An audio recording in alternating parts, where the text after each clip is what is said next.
સત્સંગી જીવન પ્રકરણ 5 અધ્યાય 24 તારીખ આજે કઈ થઈ 12 ફેબ્રુઆરી 2024 રાજાના જે સદવર્ગાદી રૂપ ધર્મો તે આપણે જોઈ રહ્યા છે.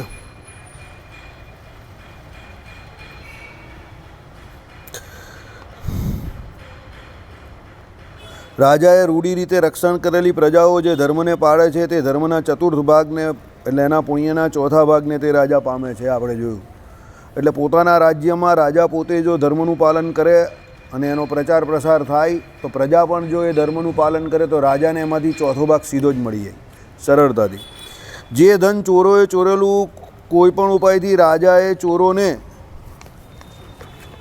પકડીને પાછું મેળવી શકાય એમ ન હોય તો તે ધન પોતાના ભંડાર થકી તેના ધણી અમાત્યાદી અનુજીવી જનોને રાજાએ આપવું. હવે દાખલા તરીકે કોઈ ચોર ચોરી કરીને પબ્લિકના પૈસા લઈ જાય તો પછી રાજાના જે ભંડાર હોય એમાંથી રાજાએ પબ્લિકને પૈસા આપવાના. બરાબર. એમ કંઈ વિજય માલ્યાને પેલો ભાગી જાય તો સરકારના લોકોના પૈસા હોય તો પછી એ ભાગી ગયા તો એમાં ગવર્મેન્ટના કાયદામાં ભૂલ કહેવાય. એ ભાગી કઈ દે શકે? એ ભાગી જ કહી દે શકે. સમજો, ફાઇનાન્શિયલ ક્રાઇમની આપણે ત્યાં જોગવાઈઓ જે છે ને બહુ ઢીલી છે. કોઈ આપણા પૈસા ખાઈને ભાગી જ કહી દે શકે દેશ છોડીને. એને ભાગવા જ કહો દેવાનો. એને તો અહીંયા હેરાન કરવાનો પૂરેપૂરો, મારવાનો નહીં. એનું જીવન જોઈને તે મરવાથી બદતર કરી નાખવાનું. એને ભાગવા કેવો દેવાનો પબ્લિકના પૈસા ખાઈને? જરા પણ નહીં ભાગવા દેવાનું. અને એ ભાગી જતા હોય તો એ સરકારની મિલીભગત કહેવાય. કા પછી સરકાર ઊંઘે છે. મારી દ્રષ્ટિએ ફાઇનાન્શિયલ ક્રાઇમની સજા આમાં બી ભાગે જ છે ને. બધા જ ભાગે. પૈસાનું આપણે ત્યાં લોકોને બહુ પૈસા ખવાઈ જાય બધા જ ચોરને. એટલે અમાત્યાદી કે ક્ષય પમાડાતા રાજભંડારને રાજાના હિતની ઈચ્છાથી જો કોઈ જન કહે તો તેનું વચન એકાંતમાં સાંભળવું. મંત્રીમંડળમાં જ કોઈ લોકો એવા હોય કે જે બધા ચોર હોય અને પૈસા જો ખજાનો હોય, ધન ભંડોળ હોય, સરકારના પૈસા ખાઈ જતા હોય અને કોઈ વ્યક્તિને ખબર પડે અને એ રાજાને ફરિયાદ કરે તો એને સાંભળવો, પૂરેપૂરો સાંભળવો. બરાબર. અને તે કહેનારને તે પોતાના અમાત્યાદી થકી પણ ભય જેમ ન થાય તેમ તેનું રક્ષણ કરવું. હવે પેલા મંત્રીમંડળમાં જે લોકો એ વગવાળા લોકો હોય એ કોઈ નાના માણસ નહીં હોય ને એની વિરુદ્ધમાં કોઈ ફરિયાદ કરે તો પેલાના જીવનને અને બીજી બધી રીતે એને ખતરો હોય. બરાબર. તો રાજાએ એનું રક્ષણ કરવું. જેઓ બહુશ્રુત એટલે જ્ઞાની, ભણેલા, પ્રાજ્ઞ એટલે બુદ્ધિશાળી, પ્રતિભાશાળી, ઘણાની પ્રતિભા બહુ સારી હોય, જીતેન્દ્રિય હોય. બરાબર. ઇન્દ્રિયો અંતઃકરણ જે વશમાં કરેલા છે, કુલીન, સારા આચરણવાળા, સારા કુળના, સત્ય સંપન્ન. બરાબર. સત્ય સંપન્ન એટલે સત્યનું પાલન કરનારા. રઘુકુળના જે આપણે ત્યાં ક્ષત્રિયો વખણાતા હતા એ પ્રમાણે કે ભાઈ રાજા હરિશ્ચંદ્ર જેનું ઉદાહરણ, જેની ઉપમા કોઈ દિવસ જડે નહીં કે એણે સત્ય માટે શું પોતાના સર્વસ્વનો ત્યાગ કરી દીધો. ક્રિયાકુશળ, સ્કિલફુલ લોકો, પોતાના કાર્યક્ષેત્રને વિશે પોતાની જે કંઈ ક્રિયા હોય એ કરવામાં અતિ સમર્થ હોય એટલે એ ક્રિયાકુશળ કહેવાય. અને શૂર, પરાક્રમી જે હોય તે પુરુષોને સર્વ કર્મોમાં એટલે યુક્ત અયુક્ત પરિપ્રશ્નાદિક વડે માન આપે. આવા બધા જે કોઈ લોકો હોય રાજ્યમાં એને સન્માન આપે. જેમ અત્યારે આપણે સેલિબ્રિટીઝને આપે જ ને. બરાબર. તે પ્રમાણે પણ એ સેલિબ્રિટીઝ પણ ઘણા એમાં અક્કલ વગરના હોય છે તેને પણ મળે છે. બરાબર. એવું ન હોવું જોઈએ. સેલિબ્રિટી પેલો કેવી રીતે બનેલો છે, કયા ફિલ્મનો છે, શું કરે છે એ જોવાનું હોય. બરાબર. કંઈ બધા ફિલ્મ સ્ટાર હોય કે બધા હોય તો બધાને પૈસા હોય એટલે બોલાવી દેવા કે એના કાર્યમાં સફળ હોય એટલે કંઈ હોશિયાર જ હોય એવું જરૂરી નથી. બરાબર. એટલે વ્યક્તિની પૂરેપૂરું કેરેક્ટર જોવું અને પછી એને કોઈ પણ પ્રકારનું સન્માન આપવું. આવા ગુણસારી, જો લખેલું જ ને, ગુણસારી નરોને પૂછીને જ સર્વ કર્મોને કરે. એટલે એવા જે ગુણસારી લોકો હોય એને પૂછીને રાજા પણ કરે. રાજા કોઈ સુપર હ્યુમન બિંગ નથી. રાજા પણ મનુષ્ય જ છે, પણ એ ફક્ત એના સુકૃતને કારણે ગાદી પર બેઠેલો છે. તો એને પણ બીજાની બુદ્ધિની જરૂર પડે છે, બીજાના અનુભવની જરૂર પડે છે. રાજા હંમેશા એના નેટવર્ક દ્વારા પ્રજા જે છે ત્યાં સુધી પહોંચે છે. રાજા રાષ્ટ્ર ન્યાય અને પરમાત્મા જગત ન્યાય એ બંને ન્યાય જુદા જુદા છે. સમજો. રાજા રાષ્ટ્ર ન્યાય એવો છે કે રાજા એક જગ્યા પર બિરાજમાન હોય, એક દેશસ્થ હોય અને આખા રાષ્ટ્રને વિશે એટલે દેશને વિશે એનું નેટવર્ક જે હોય એને કરીને ફેલાયેલું હોય. સમજો, એમાં જે કોઈ અલગ અલગ ખાતાના જે કોઈ અલગ અલગ મંત્રીઓ હોય અને એ જે એમ કહે કે ખાતાના મંત્રીઓ દ્વારા એમ કહે કે જે તે રાજ્યમાં અને જે તે શહેરોમાં કે જે તે એમ કહે કે કેન્દ્રમાં જે કે એમ કહે કે અલગ અલગ રીતે એમ કહે કે કાયદાનું સ્થાપનથી માંડીને બધું જે હોય તેમાં એણે માણસો નિમેલા હોય. બ્યુરોક્રેટિક લોકશાહી એટલે ડેમોક્રેસીની જોડે બ્યુરોક્રેસી પણ ચાલતી હોય અને એ માણસો દ્વારા એ રાજ કરતો હોય. એટલે રાજા રાષ્ટ્ર ન્યાય એવો છે, રાજા બધે પોતે ન પહોંચેલો હોય. સમજો, બરાબર.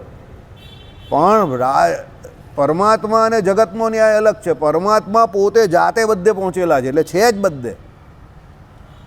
રાજા તો એક જગ્યા પર બિરાજમાન છે, પરમાત્મા અત્ર તત્ર સર્વત્ર દરેક જગ્યા પર બિરાજમાન છે. એટલે પરમાત્માનો ન્યાય રાજા કરતાં વધારે ખતરનાક છે, કારણ કે પરમાત્મા અંદર અને બહાર બેઉ રીતે બિરાજમાન છે. વાસુદેવનો અર્થ જ એ છે, જગતની અંદર અને બહાર બંને રીતે રહીને પરમાત્મા એનું શું કરે છે? નિયમન કરે છે. એટલે રાષ્ટ્ર રાજા ન્યાય અને પરમાત્મા અને જગતનો ન્યાય, એ બંને ન્યાય અલગ અલગ છે. બરાબર. ભગવાન સર્વવ્યાપક છે, સર્વવિત, સર્વવ્યાપક, દરેક જગ્યા પર એક સરખા વ્યાપીને પોતે જ રહેલા છે. નેટવર્કની જરૂર નથી. આ બધા બ્રહ્માંડના અધિપતિ દેવતાઓ જે છે એ તો એ લોકોને પોતાના જે કંઈ પૂર્વની વાસના હોય અને એ પ્રમાણે એમણે જે કંઈ સુકૃત કરેલા હોય તેના ફળરૂપે ભગવાન એમ કહે કે બ્રહ્માંડના અધિષ્ઠાતા કે અધિપતિ એમને બનાવે છે. પણ એનો મતલબ એવો નથી કે ભગવાનને એ લોકોની જરૂર છે. સમજજો, એ તો ભગવાન એને એના સુકૃતનું ફળ આપે છે. ભગવાનને એ લોકોની કોઈ જરૂર નથી. ભગવાન એમના વગર પણ સૃષ્ટિ ચલાવી શકે છે. સમજો, બરાબર. એટલે ઘણા લોકોને એવી શું હોય ભાઈ, એવી ગેરસમજ થઈ જાય કે એવી કુમાન્યતા થઈ જાય કે મારા વગર ન ચાલે. ઘણા બધા શાસ્ત્રોમાં આવા પુરાણોમાં ઉદાહરણો અને વાર્તાઓ આવે છે કે દેવતાઓને ઘણા બધાને આવી રીતે અહંકાર થઈ ગયેલો, અભિમાન આવી ગયેલું કે ભાઈ અમારા વગર ન ચાલે.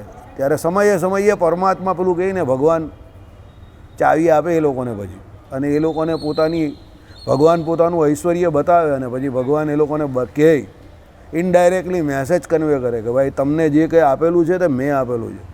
ઐશ્વર્ય કહ્યું કે સામર્થ્ય કેવું, સુકૃત ભલે તમે કર્યું પણ કૃપા મેં કરેલી છે અને મારે કારણે તમને પ્રાપ્ત થયું છે. બરાબર. એટલે હંમેશા તમારે કોઈ પણ પ્રકારની ઈર્ષ્યા કે કોઈના પ્રત્યે દુષ્પ્રેરણા કે દુષ્ભાવ વગર કર્મ કરવા જોઈએ. બરાબર. કોઈના પ્રત્યેની ઈર્ષ્યા તમને કોઈનું સારું કર્મ હોય ને એના પ્રત્યે પણ સારું ન બોલવા દે, અને એ તમારા માટે ડેડલાઇન છે. સમજો, બરાબર. દાખલા તરીકે કોઈ વ્યક્તિ કોઈના માટે કંઈક સારું કરતો હોય ને તમને લાગે કે એ સારું છે, એને સારું કહેવામાં કોઈ પ્રોબ્લેમ નહીં હોવો જોઈએ. You should not have any problem. પણ તમે એ સારાને પણ પછી ખરાબ રીતે કહેતા હો કે એની અવગણના કરતા હો જાણી જોઈને, તો સમજજો કે એ તમારા માટે ડેડલાઇન છે. બરાબર. હમણાંની જ વાત કરીએ, લોકો ઉભરાટમાં નાહવા ગયેલા, બરાબર, પુણ્ય કમાવા માટે, અને મંડળના બે વ્યક્તિ આગળ મંડળમાં જે લોકોએ આત્મહત્યા કરેલી તો તાપી નદીએ જઈને એનું શ્રાદ્ધ કરવા ગયા. સમજો, તો હવે કામ કોનું ઉત્તમ છે? આપણે કોઈ કમ્પેર નહીં કરતા. જે કોઈ ગયા એ પેલા લોકો તો પોતાના માટે ગયા ને, ઉભરાટ ગયા તે તો. પેલા લોકો જે બીજા જે ગયા તે કોના માટે ગયા? તો બીજા માટે ગયા. બરાબર. ભાઈ હવે તમે એના વખાણ નહીં કરો તો કંઈ નહીં, પછી પેલા લોકો કે તો અમે એનું શ્રાદ્ધ કરી આવેલા, પણ એ દિવસે થોડું કરેલું તમે, અને તમે જાતે કર્યું હોય તો આખા ગામનું થતું હોય ત્યારે તમે એનું નામ બોલી આવો. પણ એનું જે આત્મહત્યા કરી હોય એનો શ્રાદ્ધ ખાલી એક જ દિવસ, તર્પણ એક જ દિવસ પહોંચે, મૌની અમાવસ્યા. તો તમે સ્પેશિયલ મૌની અમાવસ્યા એનું કરવા ગયેલા? ન કરવા ગયેલા ને? તો જે ગયો હોય એના વિશે તમે કોઈ કમેન્ટ નહીં મારો. કોઈ પણ ગયું હોય, મહેશભાઈ આવેલા પેલા, એના બીજા બે હતા એવા લટકી ગયેલા, તમારા વાળા જો એ બધા લટકેલા તો વધારે. તો મહેશભાઈ આવેલા, સમજો, એ મહેશભાઈને એવું કહે કે તો અમે પહેલેથી કરી આવેલા એક ભાઈ. અરે પણ મને પૂછવા આવ્યો મહેશભાઈ કે એ પહેલેથી કરી આવેલા. મેં કહું એ તો લોકોનું જે ભાદરવા મહિનામાં કરે એ જ બધાની જોડે એનું કરેલું હોય એમ. પણ ભાદરવા મહિનામાં તો બધાનું થાય, પણ જેનું આત્મહત્યા કરે એનું ભાદરવા મહિનાનું કરેલું ન પહોંચે, એના માટે આ ખાલી મૌની અમાવસ્યા જ છે. તો મેં કહું એ દિવસે કોઈ સ્પેશિયલ ગયેલો એ વ્યક્તિનું કરવા? અરે એના ઘરનું કોઈને આવ્યું તો બાંધનાની કા વાત કરો? સમજો, આ ઈર્ષ્યા કહેવાય. This is deadline. આ તમને ઈર્ષ્યા છે, સમજો. એટલે ધીસ ઇઝ ડેડલાઇન. હવે એવા વ્યક્તિ પાસેથી કોઈ સમાચાર કે કોઈ જ્ઞાનની વાત કે કંઈ સંભળાય જ નહીં. એ બધો વ્હાઇટ બોલ છે, જવા દેવાનો. એની કોઈ કદર નહીં મળે. મારી દ્રષ્ટિએ એની કોઈ વેલ્યુ નહીં, એવા વ્યક્તિની 0 વેલ્યુ. I will give 0%. કે એનો કોઈ મતલબ જ નથી. તમે કોઈએ કંઈ કરેલું છે, કોઈ ગમે તે કરે ને, એ સારું કામ છે તો એ સારું જ કહેવાનું. પછી તમે એમ કહો કે તો અમે કરીએ વાલા, ભાઈ તમે ગયેલા હોય તો વાત અલગ છે, તમે ક્યાં ગયા, બરાબર. એટલે કોઈ દિવસ ઈર્ષ્યા કરીને એવું કામ ના કરવું. ગુણવાન વ્યક્તિ હંમેશા જગતમાં આજથી નહીં પહેલેથી ઓછા છે, સમજો. તો ગુણવાન વ્યક્તિના ગુણોના તમે વખાણ ભલે ન કરો, પણ એનાથી દુષ્પ્રેરણા લઈને ખોદકામ તો ન જ કરો. કારણ કે એનાથી શું થશે, તમારામાં ગુણ ના આવશે રૂડા. ને આ બધું કેરેક્ટર જે હોય તે જન્મજાત પણ હોય છે, પૂર્વના કર્મને અનુસારે, સમજજો. આ બધું પૂર્વના કર્મને અનુસારે પણ હોય છે, બરાબર. આટલા વખતથી આપણો સત્સંગ ચાલે છે, આટલું બધું ચાલે છે, પણ કેટલા માણસને કેટલા ટકા ફરક પડે છે તે આપણે રોજબરોજના આપણા અનુભવથી ને ઘટનાઓથી જોઈ રહેલા છે. એટલે પૂર્વના પણ જીવના લક્ષણ હોય છે, બધાને બધું પચતું નથી. અને એ તમને તમારા અનુભવમાં આવે છે, અત્યારે પણ આવે છે કે આટલું બધું કરવા છતાં પણ જીવ ઘણી બધી વસ્તુ નથી મૂકી શકતો, અને પાછો વાંક બીજાનો કાઢે છે, સમજો. બરાબર. રામાયણમાંથી એક વસ્તુ શીખવા જેવી હતી કે કૈકેયી જેવી એ દુષ્પ્રેરણા લીધી મંથરા પાસે, પણ એને છેલ્લે માંગવું કોની પાસે પડ્યું? દશરથ તો નહીં આપી શક્યા, માંગવું કોની પાસે પડ્યું? રામ પાસે. કે જે કામ તારા બાપા નહીં કરી શક્યા એ કામ તારે કરવાનું છે, તારા બાપાનું વચન તારે પાડવાનું છે. કેમ એણે રામ પાસે એ કામ કરાવ્યું? સમજો. કારણ કે એને ખબર હતી કે રામ એના બાપાનું વચન કોઈ દિવસ ખોટું નહીં થવા દેશે. એટલે રામની અત્યાર સુધી પૂજા થાય છે. અને કૈકેયી આજે પણ કોઈ એની દીકરીનું નામ નહીં રાખતું કે મંથરા નહીં રાખતું. આમ તમે ટેકનિકલી જોવા જાઓ તો રામ તો રાજ કરવાના હતા બીજે દિવસે, અને એ હારી ગયેલો વ્યક્તિ હતો, એને હરાવી દીધો. કોણે? કૈકેયીને મંથરાએ, સમજો. અને એ વનમાં ચાલ્યા ગયા. એકચ્યુઅલી તો હારી ગયા ને. ભલે પુરુષોત્તમ નારાયણ હતા, ભૂલી જાઓ કે ભગવાન હતા, એક સમય માટે ભૂલી જાઓ કે એ આપણે એમ કહીએ કે કોઈ સામાન્ય વ્યક્તિ હતા. ચાલો રામ, એક સમય માટે તમે એવું વિચારો. તો એ તો હારી ગયા, ષડયંત્રનો શિકાર થઈ ગયા, અને એમણે વનમાં જવું પડ્યું. તો પણ આજે પણ લોકો પોતાના ઘરના માણસોના કે એના નામ રામપ્રસાદ કે રામ રાખશે, પણ કોઈ એની દીકરીનું નામ કૈકેયી નહીં રાખશે. એ વિનર હતી તો પણ એણે ષડયંત્ર બહુ ખતરનાક કરેલું કે મંથરા. કોઈ રાખે જ મંથરા? કેમ નહીં રાખતા? રામ તો હારી ગયેલા ને ચાલ્યા ગયેલા, ષડયંત્રનો શિકાર બનેલા હતા. He was victim actually. તો પણ રામ નામ રાખે છે લોકો, મંથરા કે કૈકેયી નહીં રાખતા. એટલે એનો મતલબ શું થયો? ગુણવાન વ્યક્તિના ગુણ જે છે એને કોઈ ગમે એટલું ઢાંકવા જાય એ નથી ઢંકાતા. સૂર્ય જે છે એનું કામ છે કે પ્રકાશ આપવાનો ને આપવાનો. એટલે તમે સામાન્ય રીતે ગમે એટલી રાત્રે તમને અંધારું દેખાય, પણ એનો સમય થશે એટલે એ પ્રકાશ આપશે ને આપશે જ. કારણ કે એની ઇનહેરન્ટ પ્રોપર્ટી છે.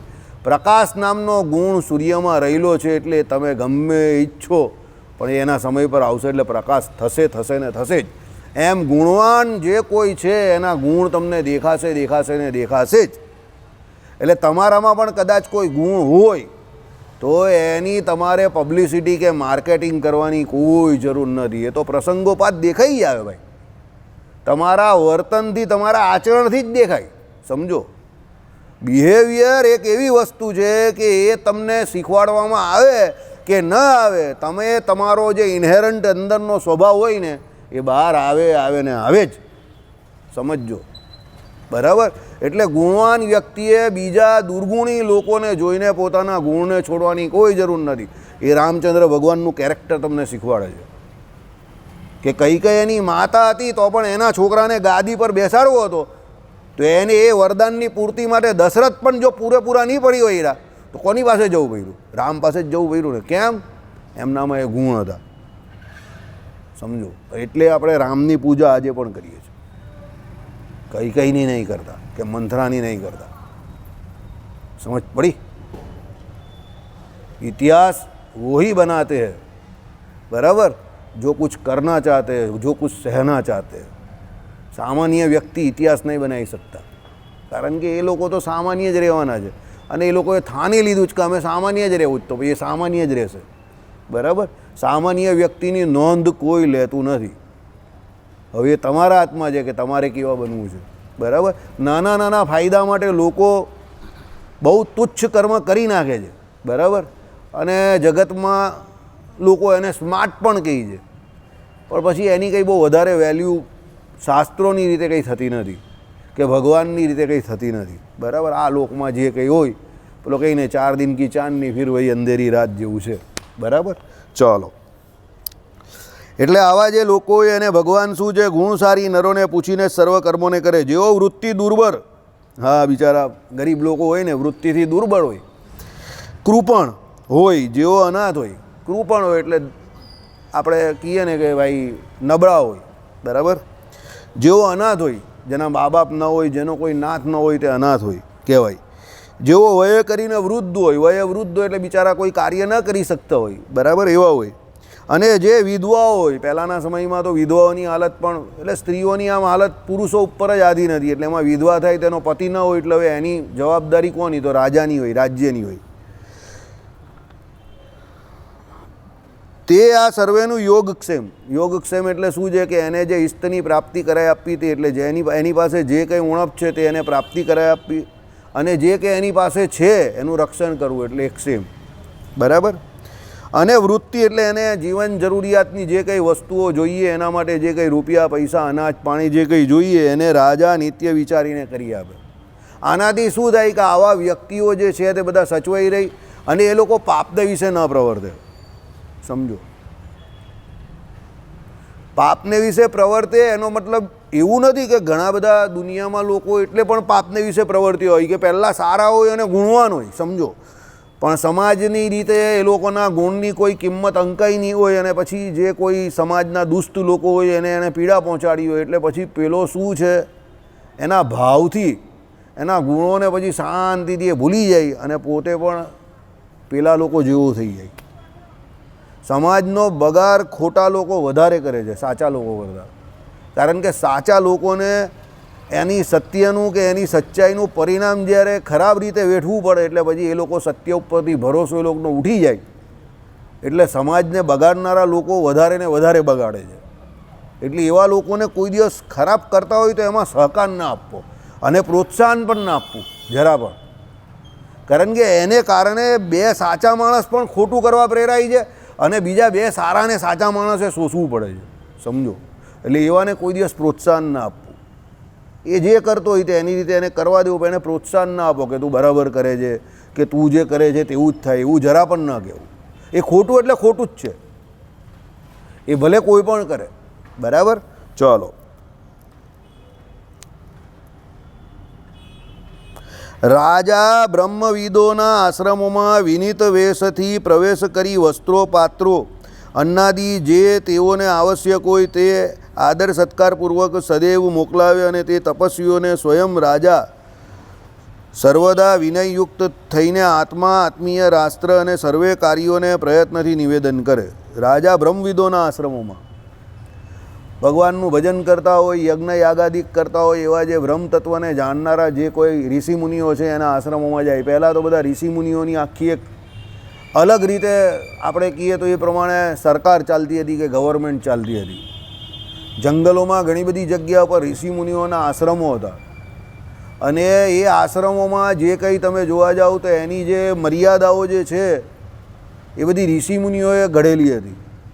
અને મોટા મોટા રાજા મહારાજાઓ પોતાની જે કોઈ એમ કહે કે રાજ્યની સીમાઓ એને વિશે જે આવા ઋષિમુનિઓના મોટા મોટા આશ્રમો હતા એનું પાલન પોષણ કરતા હતા. એ લોકો એને રાજ્યમાં ઘણી વખત ઋષિમુનિઓ કાં એમના શિષ્યોને સત્સંગ માટે પોતે બોલાવતા હતા, કાં રાજા પોતે પણ જતા હતા. એ પ્રમાણેની વ્યવસ્થાઓ હતી પહેલાં. એટલે આપણે ત્યાં પહેલાં બે રીતે રાજ ચાલતું હતું. એક હતું રાજાનું રાજ્ય અને બીજું હતું ઋષિમુનિનું એટલે ધર્મનું રાજ્ય. કેમ? રાજા પોતે ધર્મ વિરુદ્ધ આચરણ ન કરે અને ધર્મથી રાજ્ય કરે એના માટે હંમેશા એ આશ્રમો કે ઋષિમુનિઓની સાથે હંમેશા જોડાયેલો રહેતો હતો. એટલે પહેલાં રાજનીતિમાં પૂરેપૂરું ધર્મ જે છે એનું પૂરેપૂરું પાલન થતું હતું. સમજો. અત્યારે શું થઈ ગયું, ધર્મને વિશે પૂરેપૂરી રાજનીતિનું પાલન થતું થઈ ગયું. એટલે ધર્મ જે છે તે પણ કેવો થઈ ગયો, બધો વેર વિખેર થઈ ગયો. ઇલેક્શનો ઘૂસી ગયા, મંદિરોની વ્યવસ્થામાં ઇલેક્શન. કેવી વાત છે, અક્કલ વગરનું કામ છે ને. બરાબર. ચલો પછી શું કહ્યું, તે તપસ્વીઓને સ્વયં રાજા સર્વદા વિનયયુક્ત થઈને, એટલે પહેલાં શું કર્યું કે આદર સત્કાર થકી વસ્ત્રો પાત્રો અન્નાદી એ લોકોને આશ્રમમાં જે કંઈ જરૂર હોય તે આપે. બીજું શું છે કે ભાઈ તે આદર આવશ્યક આપે ને તે આદર સત્કારપૂર્વક સદૈવ મોકલાવે, આ બધું મોકલાવે. પછી એ તપસ્વીઓને સ્વયં રાજા સર્વદા વિનયયુક્ત થઈને, રાજા પોતે રાજા બનીને ત્યાં ના જાય, સમજો. બરાબર, પણ વિનયયુક્ત થઈને જાય, હળવો થઈને જાય. અને શું કરે, આત્મા એટલે પોતે પોતાનો આત્મા જે છે તે આત્મીય, એટલે આત્મીય એટલે જે સૌથી વધારે આત્માને પ્રિય છે તે, રાષ્ટ્ર એટલે દેશ છે તે, તથા સર્વે કાર્યોને પ્રયત્નથી નિવેદન કરે. આ જન હું અને આ સર્વ રાષ્ટ્ર આપને આધીન છે એમ નિવેદન કરે. એટલે શું રાજા કહે કે ભાઈ આ પ્રજા જે મારી છે તે, આ મારા જે એમ કહે કે ઘરના જે કોઈ એમ કહે કે વ્યક્તિઓ જે છે તે, પછી હું પોતે એટલે મારો આત્મા જે છે તે, અને આખું આ રાષ્ટ્ર, આ બધું તમને હું નિવેદિત કરું છું, એટલે નિવેદન કરું છું. એટલે એનો મતલબ એમ છે કે રાજા જે છે તે એમ કહે છે કે હું સ્વતંત્ર રીતે મારા મન ભાવે તેમ રાજ કરીશ નહીં, પણ ઋષિ મુનિઓ જે ધર્મપૂર્વક શાસ્ત્રોક્ત રીતે મારી પાસે રાજ કારભાર કરાવશે એ પ્રમાણે હું કરીશ, એમ નિવેદન. એટલે રાજા પોતે અહીંયા વહીવટદાર તરીકે, મેનેજર તરીકે કામ કરશે, રાજા તરીકે ના કરશે, સમજો. દાખલા તરીકે અમદાવાદના મંદિરમાં જ્યારે અત્યારના આપણા તત્કાલીન જે પ્રાઇમ મિનિસ્ટર છે, વડાપ્રધાન, ત્યારે એ આપણા ગુજરાતના તત્કાલીન શું હતા, મુખ્યમંત્રી હતા. તેજેન્દ્ર પ્રસાદજી મહારાજ જોડે થાળ જમવા બેઠા, નરનારાયણ દેવનો. અંદર જે નરનારાયણ દેવનું જે અંદરની જગ્યા છે જ્યાં ભગવાન બિરાજમાન છે, એની સામે વચ્ચે એક પેસેજ જેવું છે, તમે જોતા હશો. અને પછી એની બહારથી આપણે દર્શન કરતા હોઈએ, તમે જોજો. તો એ વચ્ચેના પેસેજમાં બપોરે થાળના સમયે અત્યારના આપણા વડાપ્રધાન અને તે સમયના ગુજરાતના આપણા મુખ્યમંત્રી તેજેન્દ્ર પ્રસાદજી મહારાજ જોડે અને લાલજી મહારાજ જે અત્યારના જે આપણા આચાર્ય મહારાજ જે છે અમદાવાદના, તેમની જોડે ઠાકોરજીનો થાળ જમવા બેઠા. તો તેજેન્દ્ર પ્રસાદજી મહારાજ એમને 2 વખત સાહેબ બોલ્યા. કોને? અત્યારના વડાપ્રધાનને ને તે સમયના મુખ્યમંત્રીને. શું બોલ્યા?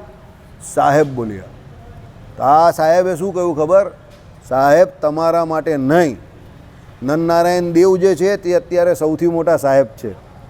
તમે અત્યારે આ ગાદીના આચાર્ય છો એટલે તમે સાહેબ છો, અમે સાહેબ નહીં. અહીંયા તો અમે પણ પ્રસાદ ગ્રહણ કરવા આવેલા છે. એમ કરીને એ આચાર્ય મહારાજને પગે લાગ્યા અને પછી નરનારાયણ દેવનો પ્રસાદ એમણે ગ્રહણ કર્યો. અમે અહીંયા સાહેબ નહીં. બરાબર. આ શું કહેવાય? સંસ્કૃતિને જાણતા હોય તો આ વિનય ભાવ આવે. તમે સંસ્કૃતિને જ નહીં જાણતા હો તો તમે ખુશ થાઓ કે આચાર્ય કોણ નહીં, આપણા માટે આ બધા. પણ જે ભારતીય સંસ્કૃતિને જાણતા હોય એને ખબર હોય કે ભાઈ આ એક સંપ્રદાયના આચાર્ય છે, ગુરુપદ પર બિરાજમાન છે, તો એને એ આપણે સાહેબ કહે એ આપણા માટે બરાબર નથી.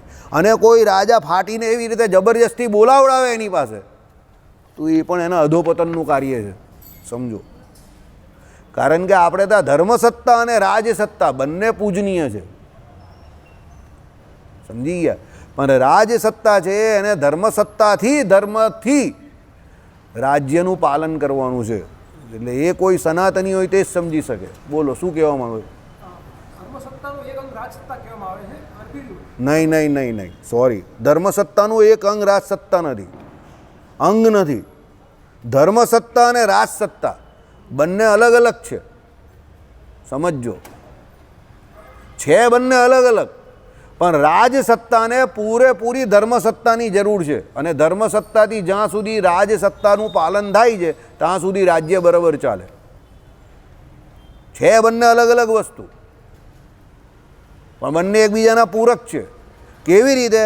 ધર્મનું રક્ષણ કરવા માટે, ધર્મસત્તાનું રક્ષણ કરવા માટે કોઈ અસુરો પીડે તો રાજાએ એ લોકોને મદદ કરવાની છે, સમજો. જેમ ભગવાન રામચંદ્રજીએ તાટકાને મારી છે અને સુબાહુને માર્યા. દશરથજી પાસે વિશ્વામિત્રજી મદદ લેવા આવ્યા તો એ કે ભાઈ ધર્મસત્તાનું બચાવ કરવા માટે, સંરક્ષણ કરવા માટે રાજસત્તાની મદદ લીધી. At the same time Vashishtha હતા એ ત્યાં ને ત્યાં જ રહેતા હતા. કોની પાસે રહેતા હતા? દશરથ રાજા પાસે. તો દશરથ રાજાના 4 છોકરાઓ હતા, એમના બધા 16 સંસ્કાર, એટલે જે કોઈ સંસ્કારો થયા કે એમના કુટુંબના જે કોઈ સંસ્કાર, કે રામ, લક્ષ્મણ, ભરત અને શત્રુઘ્ન, એમનું ભણતર જે હતું તે બધું કોણે પૂરું કર્યું? વશિષ્ઠએ પૂરું કર્યું. એટલે બંનેને એકબીજાની જરૂર છે, બંને એકબીજાના પૂરક છે. સમજ્યા? આ પાછું છે કેવું, રાજસત્તા સામાન્ય રીતે ક્ષત્રિય પાસે હોય છે અને ધર્મસત્તા સામાન્ય રીતે બ્રાહ્મણ પાસે હોય છે. અને ઇતિહાસમાં આને કારણે અહંકાર એકબીજાના ગવાયા હોય તો મોટા મોટા ઝઘડા પણ થયા છે. પુરાણોમાં આ વાત પણ છે.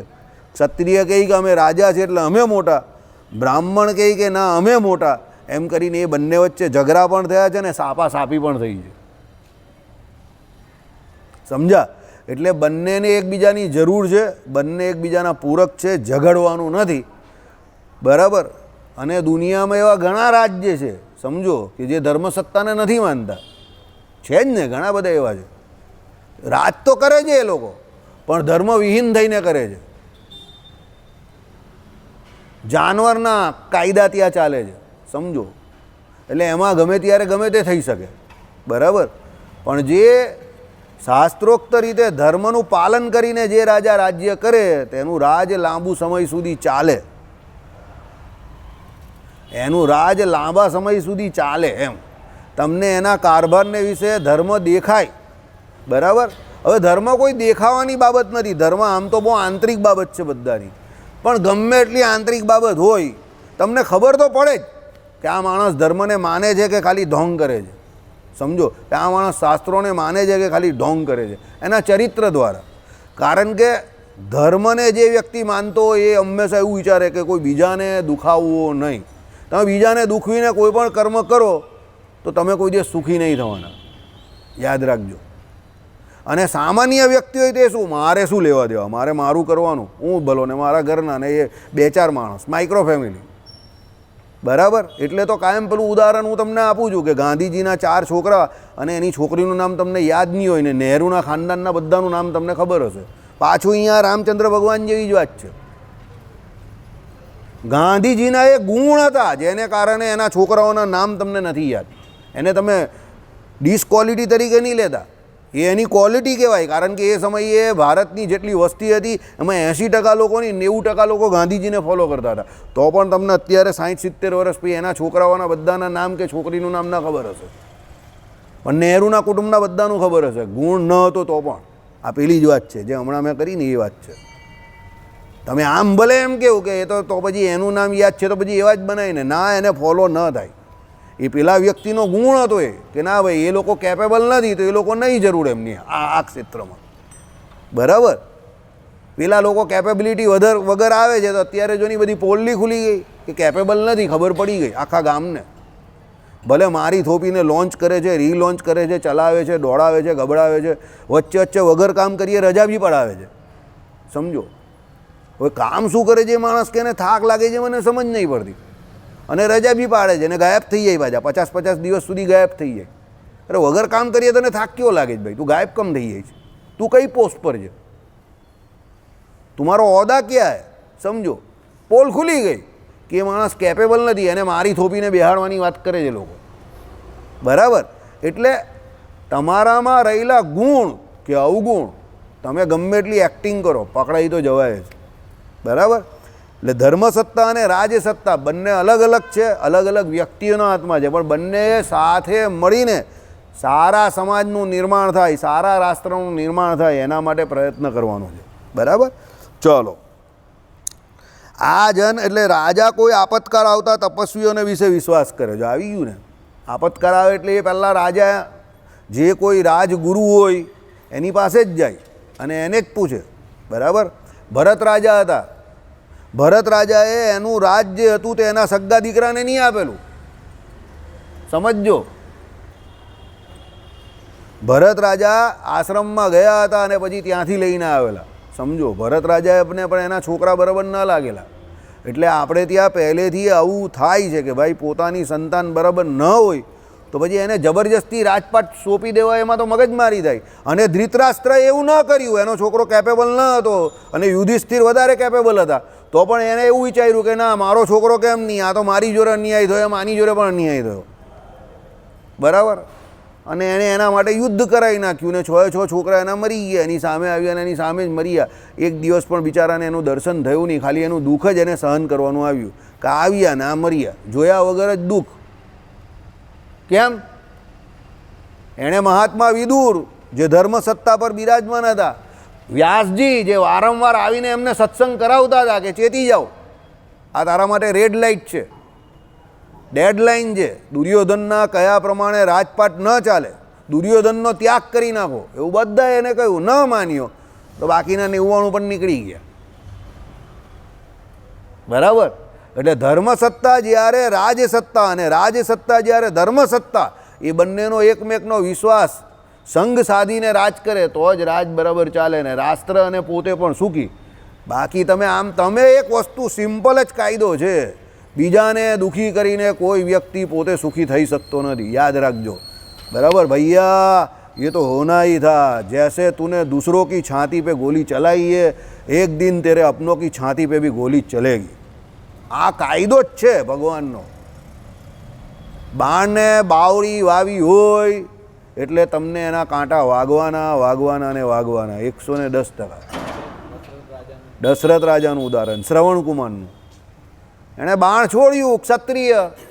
મહાદેવજીએ એમને ના પાડેલી, મહાદેવજીના ઉપાસક હતા એ પણ, મહાદેવજી એમને ના પાડેલી કે અસ્ત્ર શસ્ત્રનો પ્રયોગ કોઈ દિવસ વિચાર્યા વગર ન કરવો અને જોયા વગર ન કરવો. તો પણ એ શબ્દવેદી બાણ જે છે એમને એને જરા એવું હતું, એમણે ચલાવ્યું શબ્દવેદી બાણ અને લાગી ગયું પેલા શ્રવણકુમારને. પછી શ્રાપ થયો, ને શ્રાપ તો કેવો થયો કે રામ જેવા પુત્રના વિયોગમાં એમણે દેહ ત્યાગ કરવો પડ્યો. 4 છોકરા પણ 4માંથી એક પણ ન મળે એની સાથે. અત્યારે એ જ ઘટના આખા ભારત જોડે થાય છે.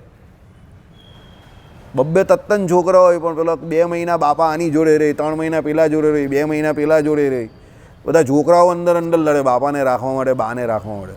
ને એનાથી ડાયા હોય તે તો બધા અમેરિકા ચાલ્યા જાય, લંડન ચાલ્યા જાય, કેનેડા ચાલ્યા જાય.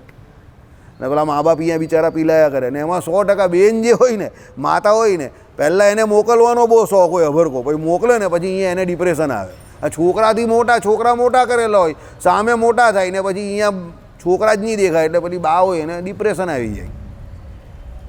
પણ હવે લોકોને રૂપિયા પૈસા કેરિયર વાલું જેટલું છે, બરાબર, સુખના સાધનો જ સંપન્ન કરવાની પાછળ માણસ લાગેલો છે.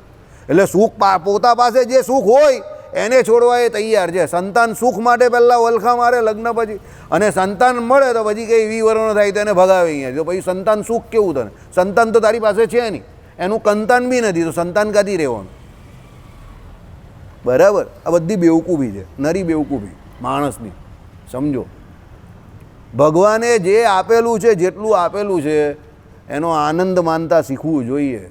જિંદગી કોઈ દિવસ કોઈના પણ વિચાર્યા પ્રમાણે ચાલતી નથી, ચાલવાની નથી અને ચાલશે પણ નહીં. એ તો જ્યારે જે પરિસ્થિતિ હોય એમાં તમને જે મળ્યું એમાં જ આનંદ માનવાનો હોય, બરાબર.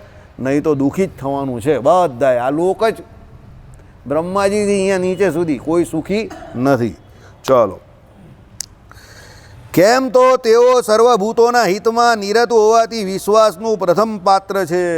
એ લોકો શું છે? સર્વભૂતોના હિતમાં. જે તપસ્વી છે, જે સાધુ પુરુષ છે, એને પોતાનું કંઈ પારકું કંઈ છે જ નહીં. એ તો સર્વજન હિતાવહાય નમઃ, બધાનું હિત કરવા પાછળ તત્પર છે કે ભાઈ સર્વ જગતનું હિત કે કલ્યાણ કેવી રીતે થાય એના માટે પ્રયત્ન કરશે. એ પોતાના માટે ન કરશે, એને કંઈ એના ફોલોઅર્સ નહીં વધારવાના. સમજો, હમણાં જ એક સાધુ કથા કરતા હતા ને, તો કોઈ ભાઈએ એને એવી સલાહ આપી કે તમે દાઢી બાળી કરાવી નાખો ને તો તમારી કથાના ફોલોઅર્સ વધી જશે. તો એને બહુ હસવું આવ્યું. તે કંઈ જે કોઈ બ્રોડકાસ્ટિંગ કરે છે કે બ્રોડકાસ્ટર છે એને કહી દેજે કે એના ફોલોઅર્સ વધારવા માટે હું કંઈ દાઢી બાળી નહીં કરાવવાનો, મારે જે પ્રમાણે રહેવું હશે એ પ્રમાણે જ હું રહીશ. જેને કથા સાંભળ્યું હશે તે સાંભળશે, ન સાંભળ્યું હોય તો તેલ પીવા જાય. એ કંઈ હું કંઈ ફોલોઅર્સ વધારવા માટે કંઈ કથા થોડો કરું છું. હું કથા મારા મોક્ષ માટે ને મને સારું લાગે એટલે કરું છું. મને આનંદ આવે છે ભાગવતની કથામાં એટલે હું કથા કરું છું. ને મારા ભેગા તમે બેઠા તો તમને આનંદ આવે તો તમે બેસો. હું કંઈ એમ દોડો કહું છું કે તમે તમારો ટીવી સ્ક્રીન ચાલુ કરો અને મારી કથા જોઉં કે યુટ્યુબ ચાલુ કરો અને નીચે મને સબસ્ક્રાઈબ કરો અને ફોલો કરો. કેમ કે હું એવું થોડું કહું છું તમને. એટલે એણે બ્રોડકાસ્ટરને ડાયરેક્ટલી નહીં પણ ઇનડાયરેક્ટલી ઓન કેમેરા જ ખખડાઈ નાખ્યા કે ભાઈ તારું કામ બ્રોડકાસ્ટિંગ કરવાનું તે તું કર, પણ મને સલાહ નહીં આપ કે મારે દાઢી કરવી કે ન કરવી. બરાબર ને? એ મારે વિચારવાનું છે કે મારે દાઢી કરવી કે ન કરવી. સમજી ગયા? આવી વાત છે. બરાબર? ચલો, એટલે વિશ્વાસનું પાત્ર છે. ચોરો પણ તેઓમાં વિશ્વાસ રાખે છે તો બીજા રાખે એમાં કહેવું જ શું? ઋષિમુનિ હોય, સાધુ પુરુષ હોય, એની પર તો ચોર બી વિશ્વાસ રાખે. બરાબર? કારણ કે ચોરને પણ એ લોકો સાચું બોલતા હોય કે તું ખોટી જગ્યા પર અહીંયા આવેલો છે, અહીંયા કંઈ છે જ નહીં, જ્યાં છે ત્યાં તારે જવું જોઈએ અને આ કામ ન કરવું જોઈએ, એમ કરીને ચોરોને પણ એ લોકો સદુપદેશ આપે. બરાબર? પ્રતિ ગ્રામ એક ગ્રામાધિપતિ કરે, એટલે ગામનો અધિપતિ જે હોય એવો નિમે એને. તતઃ પર 10 ગામોનો એક અધિપતિ કરે. 10 ગામ ભેગા થાય એટલે એનો એક અધિપતિ આવે. 7 ગામોનો એક અધિપતિ કરે. 100 ગામનો બાજુ એક કરે. તેના પણ ઉપર સહસ્ત્ર ગામનો એક અધિપતિ કરે. તેથી ઉપર પોતાના દેશમાં વર્તતા સમગ્ર ગામોનો એક પ્રધાન અધિપતિ કરે. બરાબર? આ અનુક્રમથી રાજા સમગ્ર રાષ્ટ્રનું રક્ષણ કરે. કિમ બહુના જે રીતે પ્રજાઓ ક્લેશ ન પામે તે રીતે આરસે રહિત થઈને રક્ષણ કરે. જો આવી ગયું ને, રાજા રાષ્ટ્ર ન્યાય આ છે. રાજા એના મંત્રીમંડળ દ્વારા કે બીજા જેને એને પ્રધાન બનાવેલા છે એના થકી એને સમાચાર મળે છે કે પ્રજામાં સુખ છે કે દુઃખ છે કે રોષ છે કે પ્રજા આપણા વિશે શું વિચારે છે. એટલે એ મંત્રીમંડળ દ્વારા અને એ પ્રજાને હંમેશા રાજાએ શું રહેવું જોઈએ, સાથે રહેવું પડે કે એના વિશે કે રાજા વિશે કે રાષ્ટ્ર વિશે પ્રજા શું વિચારે છે. પછી રાજા શાંતિથી બિંદાસ ખાઈ પીને લહેર કરતો હોય તો ઉઠલી જાય. બરાબર? કારણ કે આ નીચે જે નિમેલા હોય એ બી બધા પાવરફુલ હોય. એ લોકો તાકમાં જ બેઠેલા હોય કે ભાઈ રાજા જરા આમ તેમ થાય તો આપણે રાજા બની જઈએ. રાજા કોને ન બનવું હોય? સમજજો, દુનિયામાં એક જ જગ્યા પર કોમ્પિટિશન નથી, ભજન કરવામાં. યાદ રાખજો. બાકી તમે કંઈ પણ કરો, દરેક જગ્યા પર તમને કોમ્પિટિશનને ઈર્ષ્યાનો સામનો કરવો પડશે. ભજન કરવામાં કોઈ કોમ્પિટિશન નથી. તમે સવારથી કરો કે રાત્રે કરો, કાંઈ નહીં. ઉલટાનું લોકો ગાળ દઈ જશે, એ તો ભગત માણસ છે, જવા દે, આપણે કંઈ કામનો નથી. ભજન કરે એ કંઈ કામનો નથી જગતને. બરાબર? વ્યવહારું નથી. હા, બહુ સારો શબ્દ વાપરો. એ ભાઈ તો વ્યવહારું નથી. બરાબર? બરાબર? પણ મને ગમે છે કોઈ એવું કહે કે વ્યવહારું નથી, બહુ સારી વાત છે. બરાબર? જે વ્યક્તિ વ્યવહારું નથી, જેને એમ કહેતું હોય ને કોઈ કે આ વ્યવહારું નથી, સમજજો એ માણસ બહુ હોશિયાર છે. અને જેને કોઈ એમ કહેતું હોય ને કે આ બહુ વ્યવહારું છે તો સમજજો એ બહુ ગગો છે. યાદ રાખજો. જે વ્યક્તિ બધાના લગ્નમાં જતો હોય, જો આ તમને હોશિયાર અને ગગાની વ્યાખ્યા આપું, જે વ્યક્તિ બધાના જ લગ્નમાં જતો હોય, બધાની મૈયતમાં જતો હોય, સમજજો બહુ વ્યવહાર સાચવતો હોય ને એ સૌથી મોટો ગગો છે. એ બહુ ગગો હશે. અને જે વ્યક્તિ અમુક સિલેક્ટેડમાં જ જાય કે ન જાય એના વિશે કંઈ કહી શકાય એવું નહીં હોય ને એ બહુ હોશિયાર માણસ છે. યાદ રાખજો. જે બધામાં ન બોલાવે તો પણ ચાલ્યો જાય, બોલાવે તો પણ ચાલ્યો જાય, ડોલચા જેવો હોય ને તે આખી જિંદગી ડોલચો જ રહી.